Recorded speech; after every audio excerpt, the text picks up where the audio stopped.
Lucas capítulo 24, versículo 13 até o versículo 35. Vai ser uma leitura longa, mas preste atenção nesse texto, que vocês vão entender o que a palavra do Senhor. Quem não trouxe a Bíblia, olha aqui para o telão para fazer o acompanhamento da palavra, tá bom? Diz assim: naquele mesmo dia, 2 discípulos estavam indo para uma aldeia chamada Emaús, que ficava a uns 10 quilômetros de Jerusalém. Iam conversando a respeito de tudo o que tinha acontecido. Enquanto conversavam e discutiam, o próprio Jesus se aproximou e ia com eles. Porém, os olhos deles estavam como que impedidos de o reconhecer. Então Jesus vai e pergunta: sobre o que é que vocês estão conversando pelo caminho? E eles pararam entristecidos.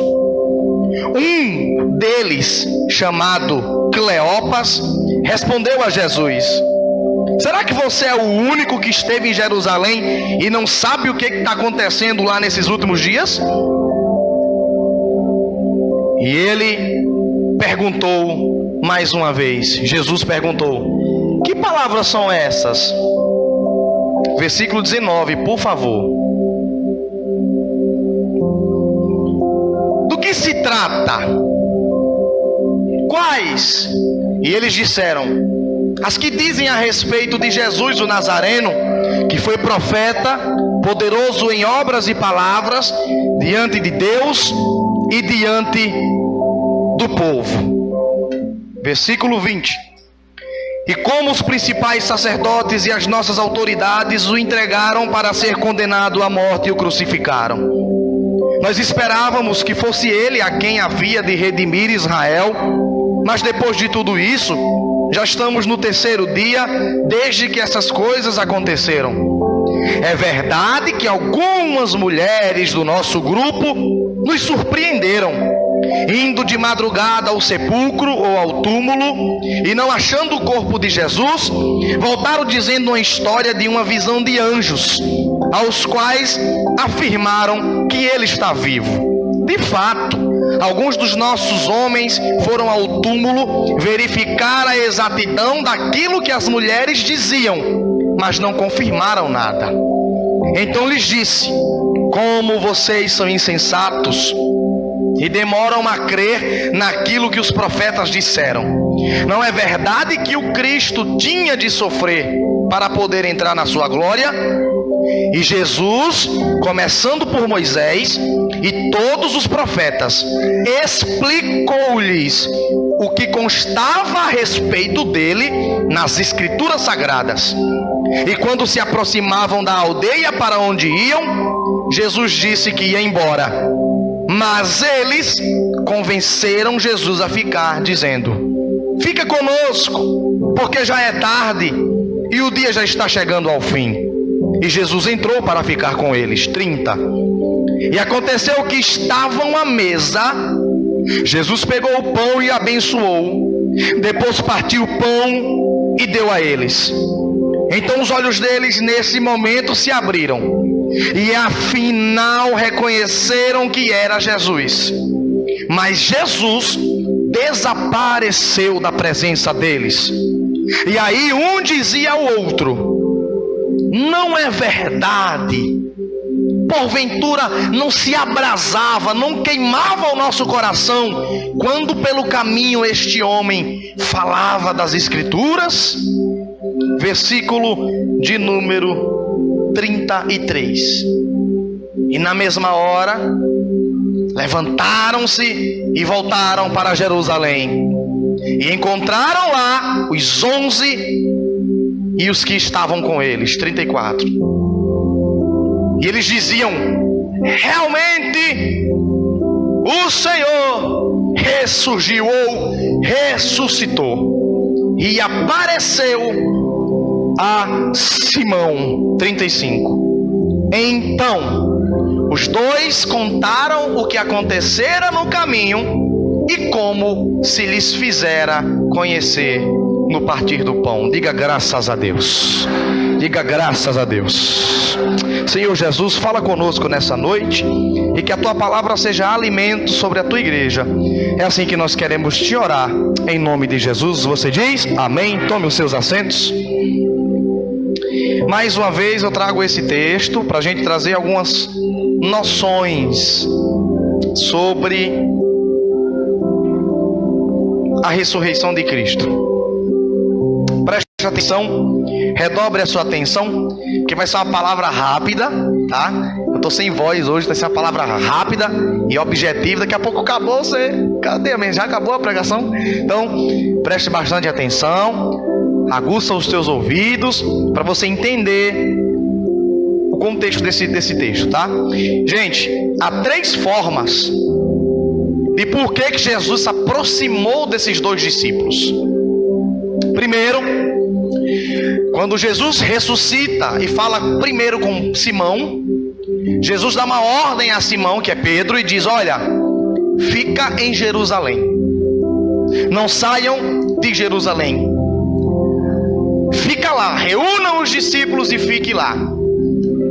Só que é interessante que esses 2 discípulos esperam os 3 dias, mas decidem voltar para Emaús, cidade onde eles eram antes de conhecer Jesus. E são 3 formas de por que Jesus se aproxima deles. Observa como que esses discípulos colocavam dificuldade para crer em tudo aquilo que as mulheres disseram que viram. Porque Jesus pergunta: vocês estão falando do quê? Jesus aparece no caminho, olha o caminho, e pergunta: vocês estão falando do quê? E esses 2 discípulos disseram: não, é porque as mulheres disseram ter visto um negócio de anjo, e elas disseram que os anjos disseram a ela que o Jesus de Nazaré tinha ressuscitado. Eles usam uma expressão debochada para falar das mulheres, porque o testemunho da mulher não valia naquela época. As primeiras pessoas que Jesus aparece foi para pessoas que não se acreditavam. Então eles disseram: foi as mulheres, disseram que viram um negócio de anjo aí, os anjos falaram com ela, mas os homens foram conferir e não acharam nada, não constataram nada do que elas diziam. É interessante que o texto se inicia aqui no versículo 13 e 14, e o texto vai dizendo assim: e iam falando entre eles sobre tudo o que havia acontecido. E de repente, Jesus se aproxima e vai com eles. Porém, eles parecem que estavam... Está no texto, estou só repetindo que a gente já leu. Eles parecem que estavam impedidos. Havia um problema espiritual que eles não conseguiam enxergar que era Jesus. Aí no versículo 17, Jesus pergunta: sobre o que exatamente vocês estão falando? Sobre o que exatamente vocês estão discutindo? Aí eu acho interessante como é incrível, como é que eles têm a capacidade de pregar sobre Jesus para o próprio Jesus. Porque Jesus pergunta a eles, mas eles não sabem que é Jesus que está falando. Eles começam a dizer: você não viu? Você mora em Jerusalém e não sabe da história? Então nós estamos falando sobre um homem chamado Jesus, que é de Nazaré, que é profeta, poderoso em obras e palavras, que foi crucificado e diz que ressuscitava. Olha como eles pregam sobre Jesus para o próprio Jesus. E é por isso que eu acho interessante como é que tem gente que com a boca conta, canta, prega e fala, porém não acredita de verdade naquilo que ele está dizendo. As atitudes e o comportamento denunciavam isso. Porque eles diziam: nós estamos falando sobre um homem que é poderoso em palavras, sobre um homem que é profeta. Mas olha a atitude deles: deixaram o que Jesus tinha dito, fica em Jerusalém, e voltaram para Emaús. A atitude deles denunciavam que eles não acreditavam naquilo que eles mesmos falavam. É fantástico a forma de como nós falamos de Jesus. Como é que é bonito o jeito que a gente fala de Jesus. Como é que é lindo a forma que a gente canta sobre Jesus. Como é que é maravilhoso a forma com que a gente se expressa sobre Jesus, mas é tão vazio em efeito e em poder. É triste quando aquilo que a gente grita com a boca é desmentido pelas nossas atitudes. Eu vou falar bem alto para você entender. Porque aqui no ambiente de culto, no altar, na hora da mensagem, na hora da oração, a gente diz: Deus é fiel, eu quero mais de ti. A gente canta: eu sou filho de Deus. Mas as nossas atitudes nos apontam dizendo: é mentira. É mentira. Ele não acredita no que ele fala. Ela não acredita no que ela canta. Ele não acredita no que ele prega. O que é que você está esperando para fechar o olho, para levantar a mão e para se envolver no ambiente em que Jesus está? E aí quando Jesus diz que ir embora, versículo 20, os discípulos disseram: não, fica mais um pouco, já está tarde, fica mais um pouco. Se você for agora, você vai correr risco. Melhor você dormir na nossa casa. E Jesus decide permanecer lá. Primeiro ponto de ensinamento: Jesus só permanece num lugar onde as pessoas demonstram interesse pela presença dele. Olhe para esse crente que está do seu lado, tem que ter interesse por Jesus. Diga: a gente só consegue alguma coisa de Jesus quando nós demonstramos interesse nele.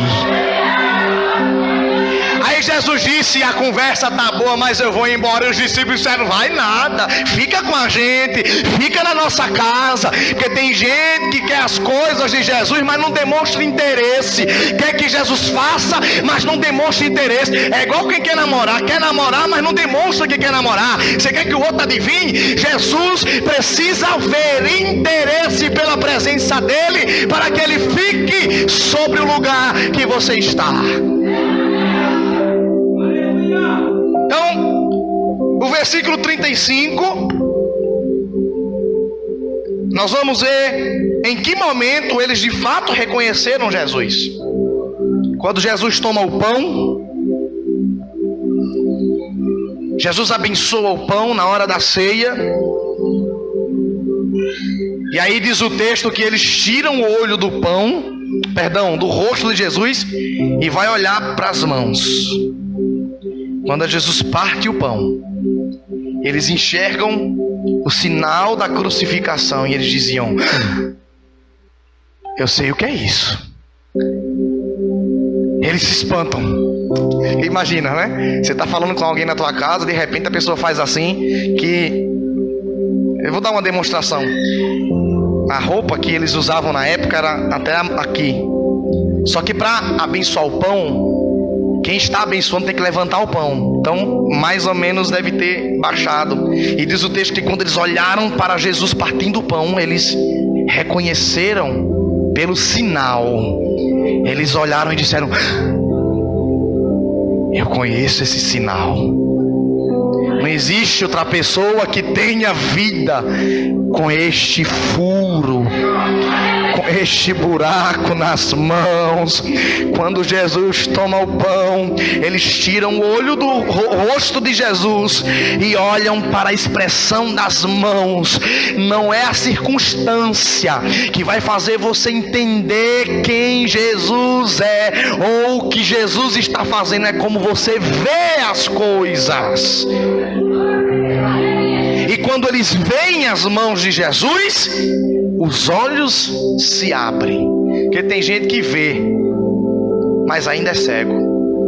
A Bíblia diz: com os olhos olharão e não verão, com os ouvidos escutarão, mas não ouvirão, com a mente pensarão, mas não entenderão. Tem gente que vê, mas é cego. Está entendendo isso aqui? Diga graças a Deus. E diz o texto que quando eles olham para as mãos de Jesus, que eles se espantam e dizem: eu conheço. Jesus desaparece. imagina, tu tá em casa, recebendo uma visita que tu nunca viu.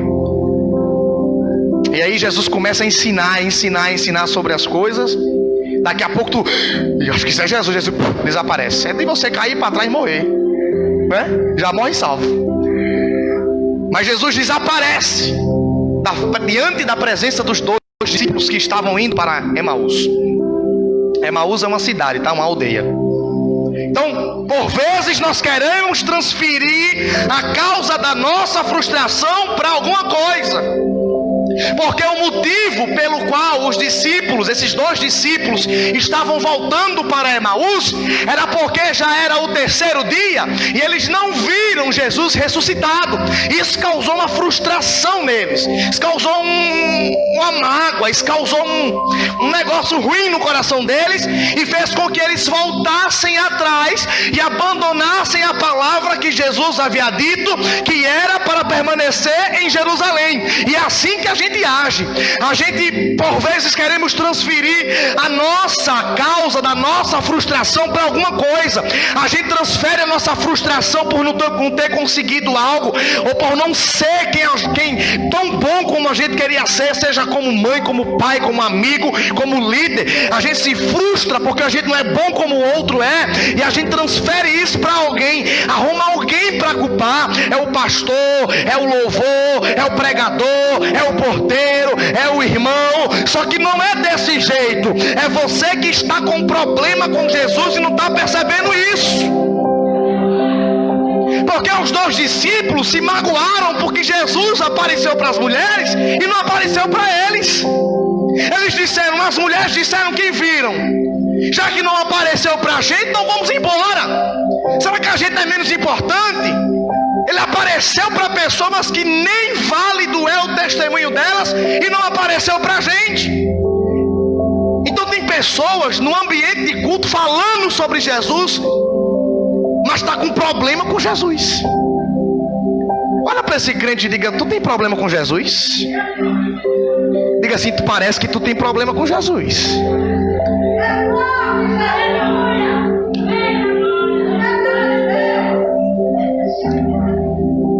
E esses dois saíram de Jerusalém, aonde estava reunida o restante, dos apóstolos e da igreja, e agora estão isolados, indo para Emaús, sozinhos, distante do grupo, distante dos irmãos em Cristo, distante da igreja que ficou em Jerusalém. Quando eles olham e percebem que era Jesus que estava diante deles, eles perguntam entre eles, está no versículo 33 ao 36, eles dizem assim: é Jesus que estava aqui, para onde nós iremos?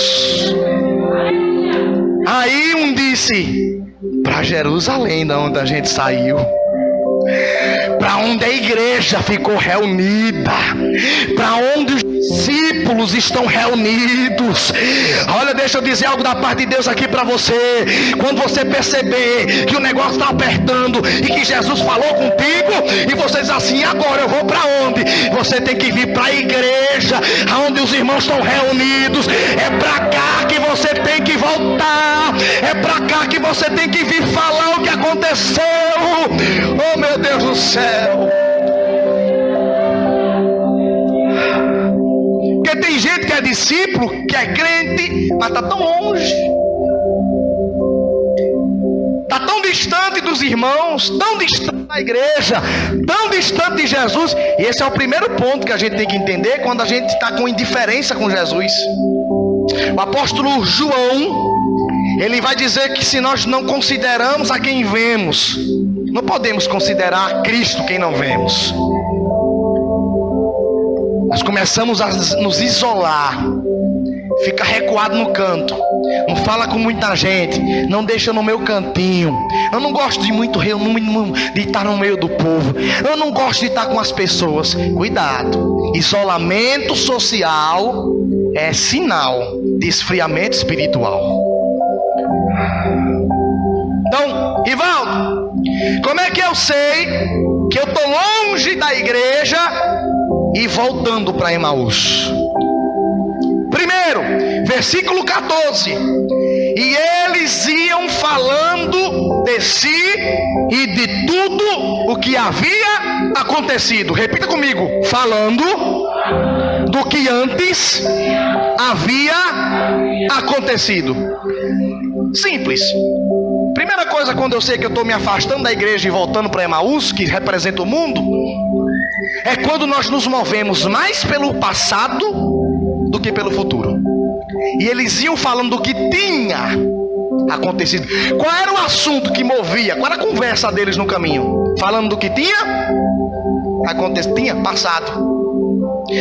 É por isso que por vezes Emaús se torna o nosso caminho de preferência. Porque Emaús nos prende ao passado. Emaús nos faz olhar para o que aconteceu no passado. Exemplo: você viu o que aconteceu? Você viu como foi? Você soube como ele era? Você viu o que ele aprontava? Tudo no passado. Você está voltando para Emaús. Ei, o passado que você não abandona vai cegar você ao ponto de Jesus se apresentar para você não perceber que é Jesus que está falando.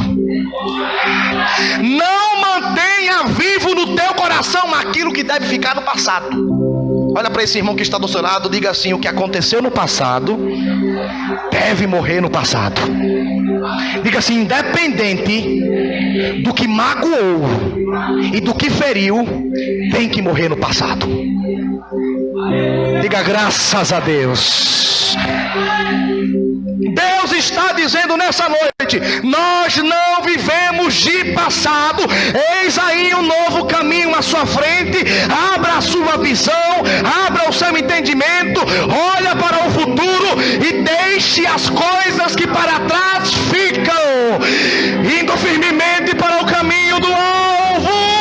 Lamentações capítulo 3 versículo 21, a Bíblia diz assim: traga para a sua memória somente o que te traz esperança. Quer olhar para o passado? Olha para o que traz esperança. Se traz dor, se traz sofrimento, se traz mágoa, deixa morrer no passado.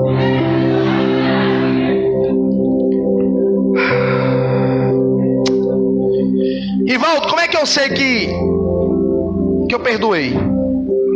Que às vezes a mágoa de alguém do passado faz com que a gente não enxergue Jesus, a gente não cresce.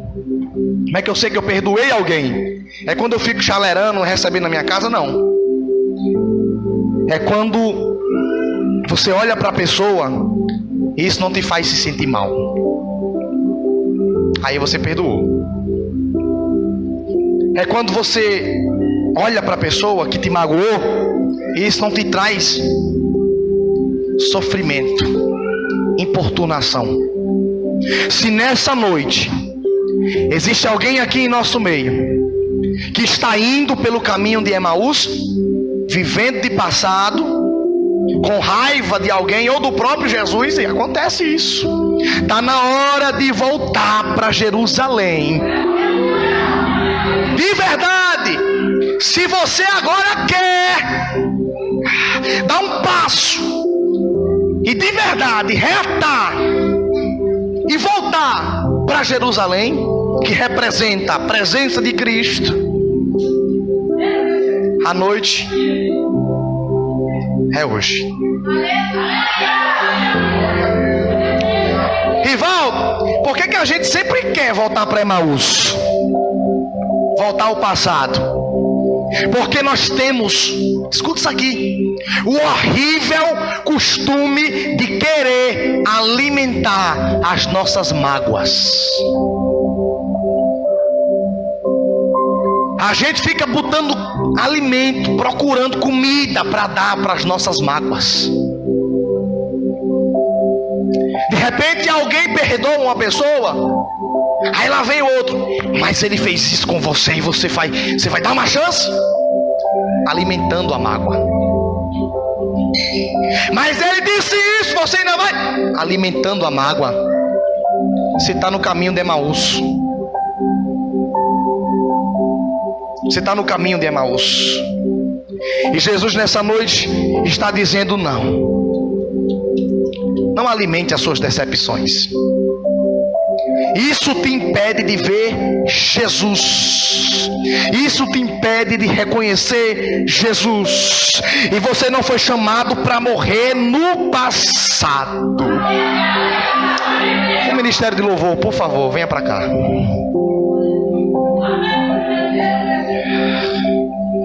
E aí vai dizer o texto. Ai, meu Deus. Que Jesus desaparece. E os discípulos diziam assim: você percebeu que quando este homem falava, o nosso coração ardia? Aí o outro disse: percebi, eu pensei que era só comigo. Para onde a gente vai? Vamos voltar para Jerusalém. Diz o texto que eles voltam para Jerusalém. Eles chegam em Jerusalém e eles começam a dizer aos discípulos que ficaram lá e a igreja que ficou lá, e eles começam a dizer: gente, vocês não sabem o que aconteceu. O que aconteceu? Jesus se apresentou para a gente. E diz o texto que quando eles disseram: Jesus esteve com a gente, Jesus aparece do nada.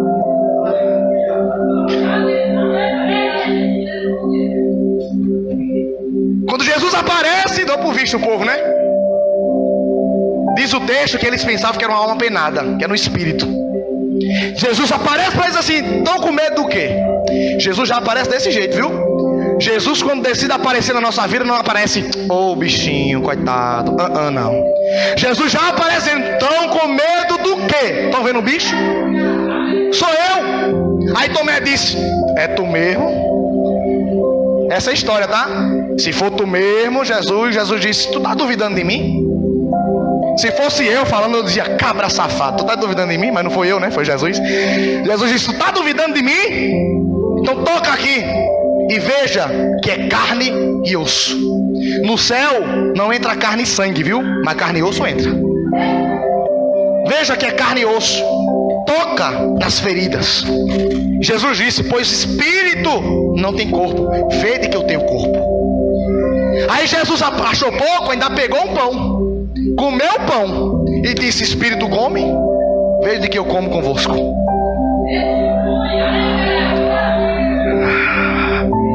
E os discípulos ficaram assustados. Jesus vai dizer, versículo de número 38. E Jesus disse mais: vocês ainda têm dúvida no coração? Ô povo miserável.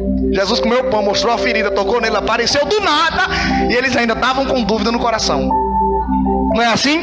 Jesus fala conosco, usa alguém, usa a palavra, usa um louvor, e a gente ainda diz: é tu mesmo, Jesus, que está me dizendo isso?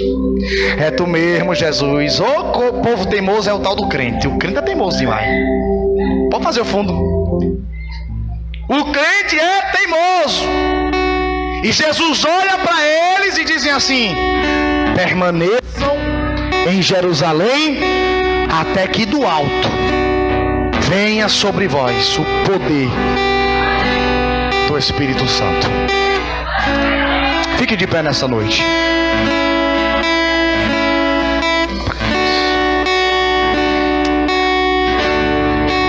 Está na hora da gente deixar o passado no passado.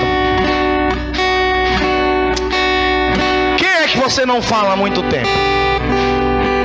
Quem é que você está intrigado? Quem é que você está magoado? Você vai ter que perdoar, porque senão você vai morrer no caminho de Emaús. Perdoar não é fácil, mas é necessário. Jesus disse que se nós não perdoamos uns aos outros, Deus não perdoará as nossas ofensas. Coloque a mão no seu coração. Apesar das feridas, apesar das decepções, eu te chamei, eu te chamei.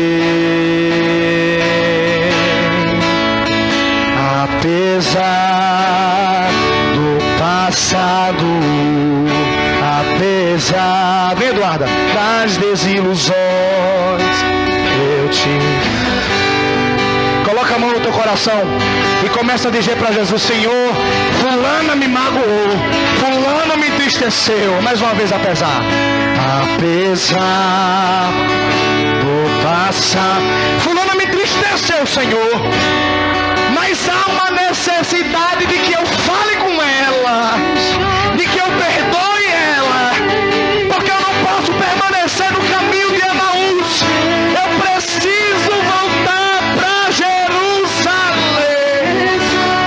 Você precisa perdoar, você precisa tirar essa mágoa. Nunca mais eu falo com ela. Vai falar sim, ou não vai ver Jesus trabalhar. Libera perdão nessa noite. Tira a indiferença, tira a mágoa, tira o rancor. Deixa eu te usar para curar. Deixa eu te usar. Quem diz que é fácil liberar perdão? Quem diz que é fácil falar com quem te fez mal? Quem diz que é fácil estender a mão a quem te traiu?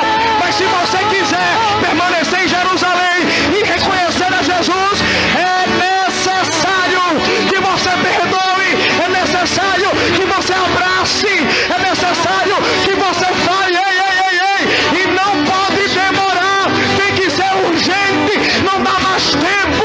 Resolve os teus problemas, porque Jesus vai voltar, vai voltar. Apesar do passado, apesar das desilusões, eu te chamei, eu te chamei. Começa agora a orar por você. Começa agora a pedir a Deus, fecha o teu olho e pede a Deus para te dar força. Fecha o teu olho, põe a mão no teu coração e fala: Senhor, me dá uma estratégia de como eu vou liberar esse perdão. Senhor, faz essa pessoa aparecer na minha frente, faz essa pessoa chegar na minha casa, faz essa pessoa chegar na igreja, porque eu preciso perdoar. Deixa eu te usar para curar. Deixa eu te usar. Eu te uso, eu cuido de tudo. Chorar, deixa eu te usar para curar. Deixa eu te usar. Enquanto eu te uso, eu cuido de tudo que te faz chorar.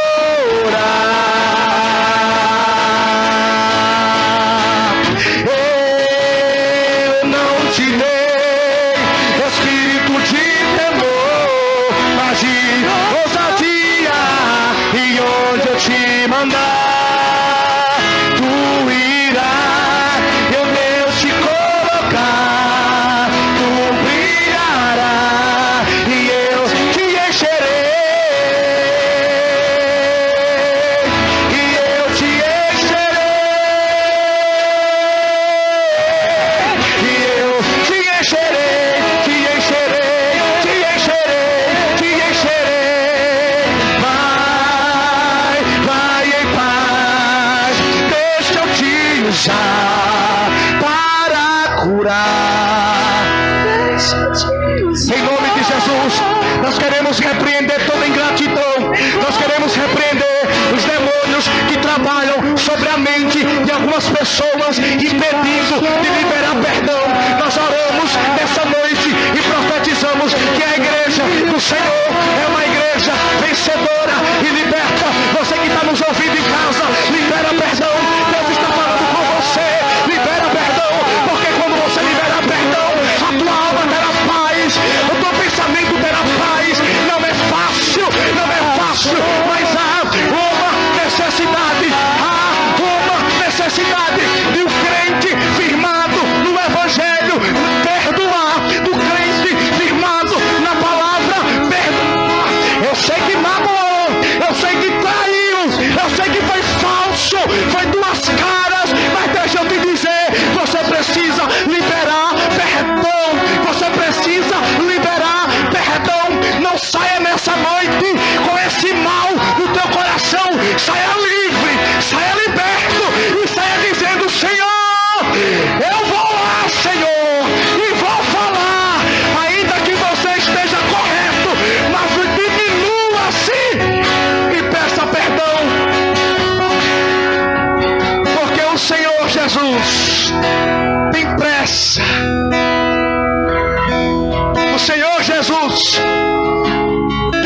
pressa. Nós estamos vivendo os últimos dias. Estamos vivendo tempos difíceis. E a Bíblia diz que a falta de perdão dá câncer no corpo. Ai, meu Deus do céu. A Bíblia já falava de tumores há muito tempo. A falta de perdão. Mas o meu pai é tão ruim. Ele me maltratou. Mas foi a minha tia que falou quando eu mais ajudei. Foi o meu esposo que me traiu. Deixa eu dizer algo da parte de Deus. Não é você o culpado. Você não pode viver com essa mágoa para sempre. Joga isso para fora hoje. Decide isso hoje e perdoa. Jesus quer que você seja livre desse mal.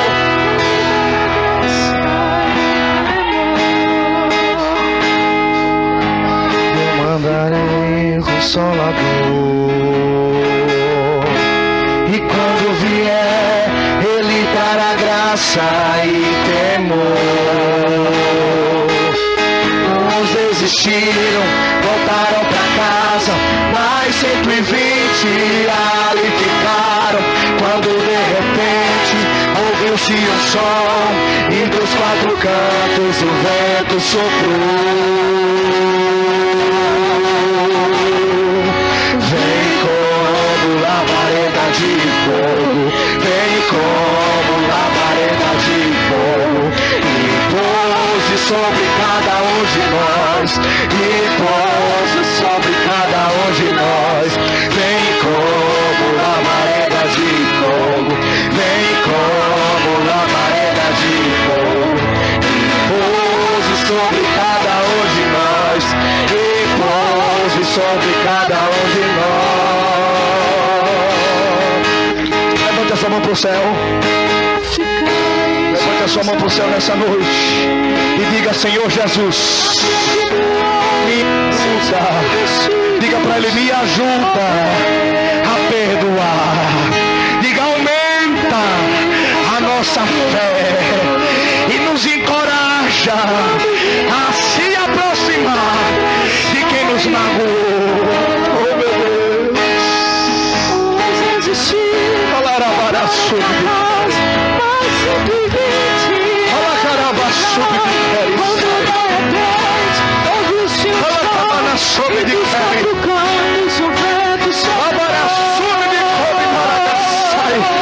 tem que liberar.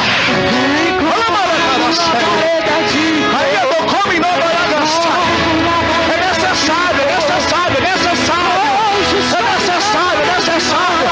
Não tem outro caminho, só tem um caminho. Não tem outro, é um caminho. Tem que falar, tem que falar, tem que abraçar, tem que perdoar. Tem que dizer: eu te amo para nossos inimigos. Cada um de nós.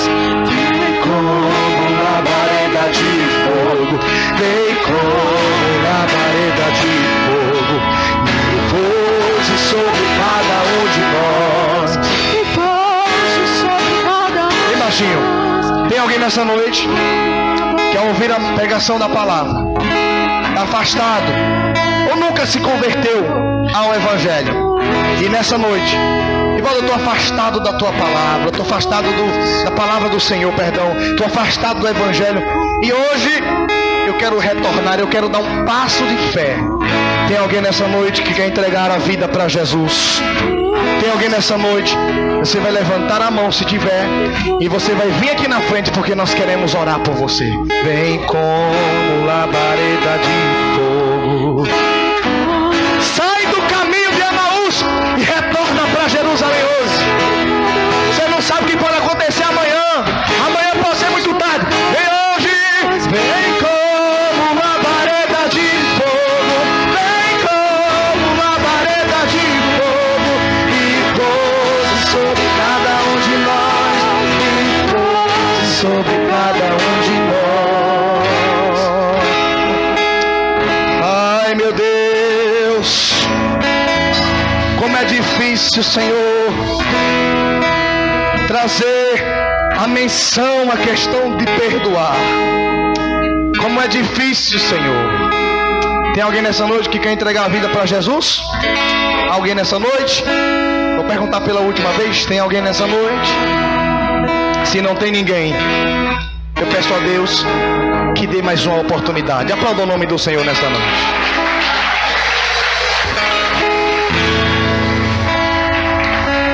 Pode acender. Tome seus assentos rapidinho. Amanhã, segunda-feira,